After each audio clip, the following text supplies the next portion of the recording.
I'm sorry, sir, but you'll need to move to economy. The flight attendant's tone flat, clipped, like she was reciting a script hung in the air for a second before it really landed. Most folks just kept their heads down, doing what people do best on planes, pretending nothing's wrong as long as it isn't happening to them.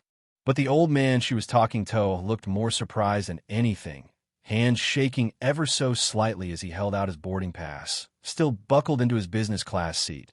Tie a little crooked, suit rumpled but clean, eyes sharp beneath bushy gray brows. I'm sorry, he said quietly. I was assigned this seat. He wasn't arguing, just asking, like he was still waiting for a reasonable answer. But the flight attendant just pressed on, voice growing firmer. There's been a reassignment. We're overbooked. Someone else paid full fare. I need you to come with me now. No apology, no pause for dignity, just a transaction, one more logistical hiccup in a sky full of them.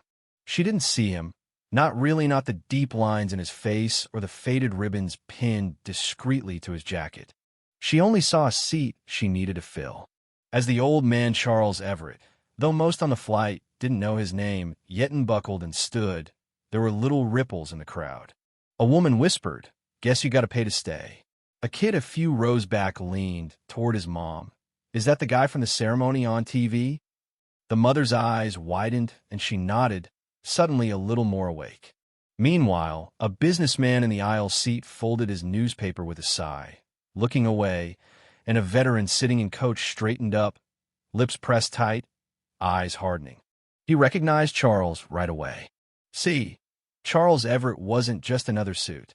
He was a legend to those who knew, an Air Force colonel, Vietnam vet, distinguished Flying Cross recipient, a man who'd spent decades flying humanitarian missions into hell and out the other side. Saved more lives than most people will ever know. But that didn't matter here. Here, he was just a ticket number in the wrong row. He picked up his battered leather bag, one of those bags you only get after a lifetime of travel and stories, with old airport tags hanging off it like warm metals, and started down the aisle toward the back. The silence was heavy. And then, fate or maybe just justice stepped in. Just as Charles reached the last row of business class, the cockpit door swung open. Out stepped the pilot, tall, sharp in his uniform, eyes scanning the cabin like he was searching for something only he could see. Is there a reason Colonel Charles Everett is not in his assigned seat? The words cut through the hush like a razor. Everyone froze. The attendant stammered, "Captain, there was a ticketing issue. We had to reassign," but he raised his hand, stopping her. The pilot walked straight up to Charles, standing at attention like a cadet before a general. "Sir, I'm Captain Ree Wallace. You flew with my father over Laos in '71. He always said he owed his life to you." Charles's mouth dropped open, voice shaking. "Your father, David Wallace?" The pilot nodded, emotion tightening his jaw. "He told me if I ever met you, I was to stand at attention and shake your hand. And he did right there in the aisle." The pilot snapped a salute, then took Charles's hand and held it. That's when the first round of applause broke out, hesitant, then building, until it spread through the cabin like a tide. Captain Wallace turned, voice steady but warm. "Find a person who took this seat and move them to mine. I'll fly from the jump seat if I have to, but Colonel Everett sits here." Charles tried to wave him off. "Son, that's not necessary," but the pilot just smiled. "With all due respect, sir, yes it is." The attendant, flustered now, mumbled an apology as the other passenger who'd taken Charles's seat now, understanding who he'd displaced, stood and quietly gathered his things. Charles didn't walk back to his seat alone. Captain Wallace walked with him, a hand lightly on the colonel's back, almost protective. As Charles settled in, you could feel the whole plane shift, the applause swelling, folks standing, some with tears in their eyes. A businessman leaned over. "Thank you for your service, sir." A woman across the aisle reached out. "You deserve more than this seat, you deserve a statue." Charles just nodded, a faint smile cracking through his composure. "Just did my job, ma'am. Just did my job." Before the captain ducked back into the cockpit, he paused, turned, and snapped one last salute.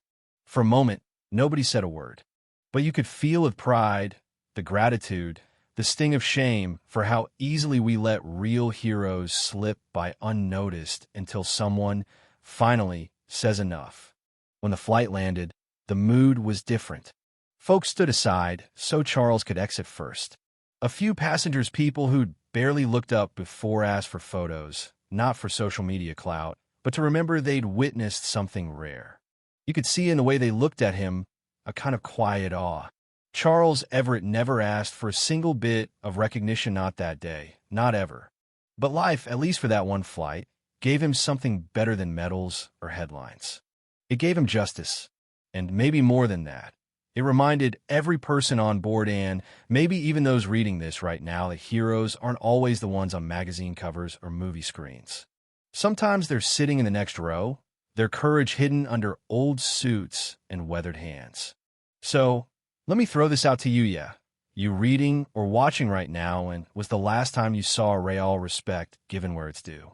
Do we do enough for the people who give so much and ask so little? I'd love to hear your take in the comments. If this story moved you, hit like, share your thoughts below, and tell me, does justice look like to you? Let's talk about it.